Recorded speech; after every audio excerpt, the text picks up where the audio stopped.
और भी जो बहुत से अभ्यर्थी के गार्जियन भी गए हुए थे, उन्होंने उनसे सवाल भी किया कि कब तक हम लोग को नियुक्ति पत्र मिलेगा। प्रीति माला जी ने भी सर से बात की और सर ने बताया कि पहले काउंसलिंग होने की थी और काउंसलिंग के पश्चात और शेड्यूल हम जारी करेंगे, नियुक्ति पत्र के लिए भी हम लोग शेड्यूल जारी करेंगे। तो इस तरह से डायरेक्ट उनका कहना ये था कि बहुत जल्द हम लोग नियुक्ति पत्र भी करेंगे, लेकिन पहले तीसरे चरण की काउंसलिंग होने दी। तो हमें लगता है कि क्योंकि जिस तरह से अभी दिखाई दे रही है सरकार की जो पोजीशन है, हमें लगता है कि शेड्यूल भी बहुत जल्द जारी होना चाहिए। हो सकता है कि इस साल के अंत तक करीब एक सप्ताह के अंदर में हमें शेड्यूल जारी होने की उम्मीद है नियुक्ति पत्र के लिए। तो मुख्य रूप से यही है और खास ऐसा कोई अपडेट नहीं है। लेकिन एक चीज हमें समझ में आ रहा है कि जो स्टेटमेंट भी 2-3 दिन पहले माननीय शिक्षा मंत्री जी ने कहा कि फरवरी में देंगे, और इधर देखिए आपको और भी जो शेड्यूल कुछ जारी हुआ है, तो हमें लगता है कि हम लोगों का भी शेड्यूल जारी होगा और काउंसलिंग के पश्चात नियुक्ति पत्र भी हमें मिलने का काफी उम्मीद है, आशा है। और उसी आशा और उम्मीद के साथ फिर भी हम लोग सचिवालय में लगातार संपर्क में रहेंगे और हम लोग कोशिश कर रहे हैं कि हम लोगों का भी नियुक्ति पत्र का शेड्यूल जल्द से जल्द जारी हो। सचिवालय दौरा पर हम लोग लगातार रहेंगे। अच्छा सर, यहाँ पे एक प्रश्न रखना चाहेंगे अपने तरफ से ये कि मान लीजिए कि माध्यमिक उच्च माध्यमिक का लेट से शेड्यूल आया, लेकिन उन्होंने बाकायदा अच्छे तरीके से पूरा शेड्यूल निकाला है, जहाँ पे उन्होंने लिखा है कि जहाँ तक औपबंधिक मेधा सूची नहीं आया वहाँ औपबंधिक मेधा सूची जारी किया जाए, फिर फाइनल मेरिट लिस्ट जारी किया जाए, मैंने आपत्ति वगैरह लेने के बाद फिर उसके बाद आगे का प्रोसेस उन्होंने लिखा है। इसके बाद स्कूल आवंटन से भी संबंधित वेबसाइट पे NIC वेबसाइट पे स्कूल आवंटन का निकाला है 15 तारीख को। फिर उसके बाद 17 और 18 को नियुक्ति पत्र नियोजन पत्र उन्होंने लिखा है, नियोजन पत्र देने की बात कहा है। तो जब ये चीज उसमें लिखा हुआ है माध्यमिक और उच्च माध्यमिक में छठे चरण में, तो 1 to 8 के छठे चरण में ये बात क्यों नहीं लिखा गया? आखिर क्या इसका मंशा हो सकता है? क्यों? आखिर क्यों? प्रश्नवाचक चिन्ह बनता है बहुत बड़ा। आखिर क्यों? क्या फिर से एक नया डेट देखने को मिलेगा या क्या कुछ हो सकता है? नहीं, शेड्यूल तो जो काउंसलिंग का शेड्यूल जारी हुआ है वो लगा जो 17 जनवरी से 28 जनवरी के बीच में है। हमें नहीं लगता है कि इसमें कोई बदलाव होगा या आगे बढ़ेगा। लेकिन ये जो माध्यमिक और उच्च माध्यमिक में जो नियुक्ति पत्र के जो शेड्यूल दिया है और 15 जनवरी को उन्होंने कहा है कि स्कूल आवंटन को NIC पर अपलोड किया जाएगा और 17 और 18 को नियुक्ति पत्र दिया जाएगा। तो हमें लगता है कि माध्यमिक और उच्च माध्यमिक में थोड़ा सा अंतर है, क्योंकि हम लोगों का भी प्रोसेस जांच प्रक्रिया में चल रही है। जैसे मैट्रिक इंटर का जांच हो रही है, क्योंकि ये हवा में बात हो रही है। कल मैं गया था बिहार विद्यालय परीक्षा समिति और वहाँ पर भी हमने इस बात को बहुत ही छानबीन की और वहाँ के पदाधिकारियों से बातचीत हुई है। तो रियलिटी में जांच चल रही है। कुछ लड़कों का आया हुआ था और उन लोगों का कुछ सर्टिफिकेट में प्रॉब्लम था, जिसको रिमार्क्स करके भेजा गया।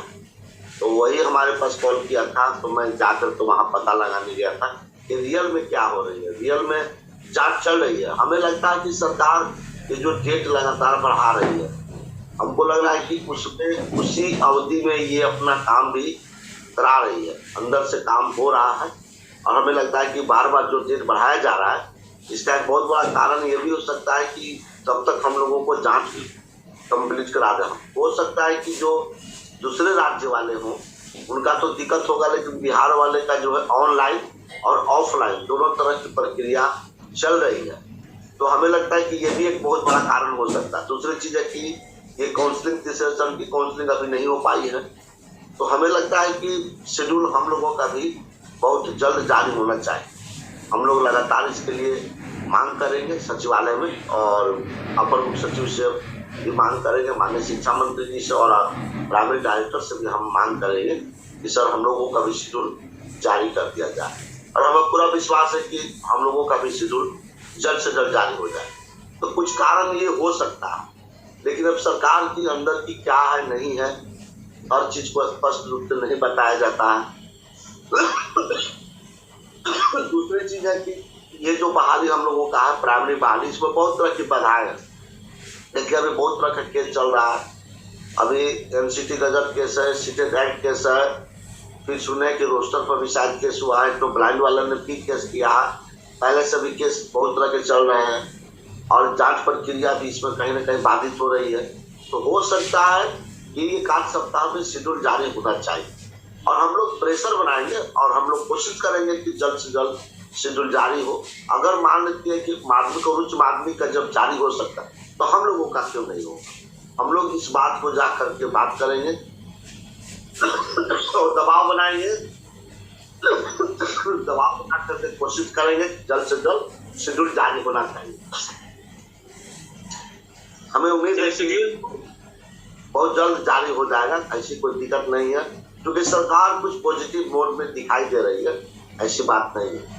तो हमें लगता है कि हम लोग का कभी जारी होगा, थोड़ा सा वेट जो हम लोग कर रहे हैं 1 सप्ताह के अंदर में जारी होना चाहिए। 1 सप्ताह में जारी होना चाहिए। अब ये सबसे पहले कमेंट में जो एस्टेट के बारे में बताया जा रहा है, एस्टेट से संबंधित वीडियो ये नहीं है, ये में नहीं तो कल मॉर्निंग में एस्टेट के बारे में चर्चा होगा। तो हम यहाँ पे चर्चा को आगे बढ़ाते हैं। सर जैसा कि आपने कहा सर्टिफिकेट जांच की बात, और आपने पता भी किया कि जो 10th का है 12th का है उसका जांच चल रहा है, लेकिन यहाँ पे हम आपसे ये भी कहना चाहेंगे कि आप भी जानते हैं कि जो भी सर्टिफिकेट जांच है वो संभव नहीं है। 6 मंथ भी दे दिया जाए और कहा जाए कि इतने दिनों में आप पूरा जांच करवा लीजिए, तो ये संभव मुझे तो नहीं लगता। सब किसी को लगे चाहे नहीं लगे, मुझे नहीं लगता। दूसरा चीज, यहीं पे एस्टेट का जो बहाली चल रहा माध्यमिक और उच्च माध्यमिक का 2019 नहीं 2011 का जो छठे चरण का चल रहा है, उसमें उन लोगों से घोषणा पत्र लिया जा रहा है, और उनका केवल एस्टेट का जो सर्टिफिकेट है, मार्कशीट या सर्टिफिकेट जो समझे, उसी का जांच पे घोषणा पत्र के आधार पे उनके नियोजन पत्र दिया जा रहा है। तो एक तरफ जो दोनों छठा चरण ही है, हम ये नहीं कह रहे हैं कि एक 7वां चरण है एक छठा चरण है, ऐसा कुछ नहीं है, दोनों बराबर है, दोनों छठा चरण है। फिर भी यहाँ पे दोनों तरफ में अलगाव क्यों दिखाई दे रहा है?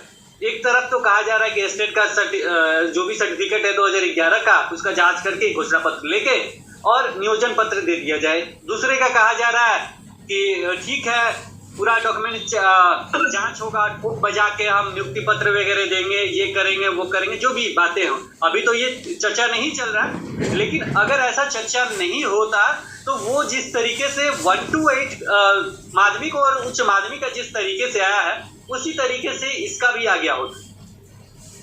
इस पे क्या कहना है? देखिए 1 से क्लास की जो जांच जो चल रही है उसका और माध्यमिक में अंतर है।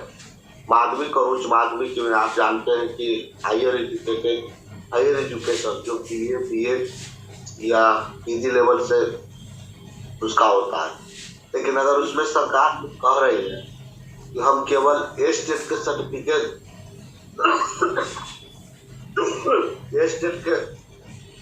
सर्टिफिकेट का वेरीफाई करके और उसी के आधार पर हम कर देंगे, तो ये अच्छी बात है। तो हम लोगों का भी यही डिमांड होगा कि जो बीटेड और सीटेड का सर्टिफिकेट को आप वेरीफाई कर लीजिए, और कर करके हम लोगों को भी नियुक्ति पत्र जल्द से जल्द दिया जाए। क्योंकि 2 तरह की बात नहीं हो सकती है। जब एक में आप इस तरह से कर रहे हैं तो दूसरे में उसकी तरह से दुर्व्यवहार नहीं कर सकते। ये हम लोगों का एक अच्छा पॉइंट मिल गया है, और उसी के आधार पर हम लोग बात भी करेंगे। हम लोग कहेंगे कि सर हम लोगों का ये बीटेड और सीटेड जो सर्टिफिकेट होता है वो आप वेरीफाई कर लीजिए, और करके हम लोगों को लीजिए। हम लोग देखिए सर्टिफिकेट का वेरीफाई करने का प्रश्न अब हम लोग बात ही नहीं करते हैं वहां पर। हम लोग सीधे कहते हैं कि हम लोग को नियुक्ति पत्र चाहिए। आप कैसे देंगे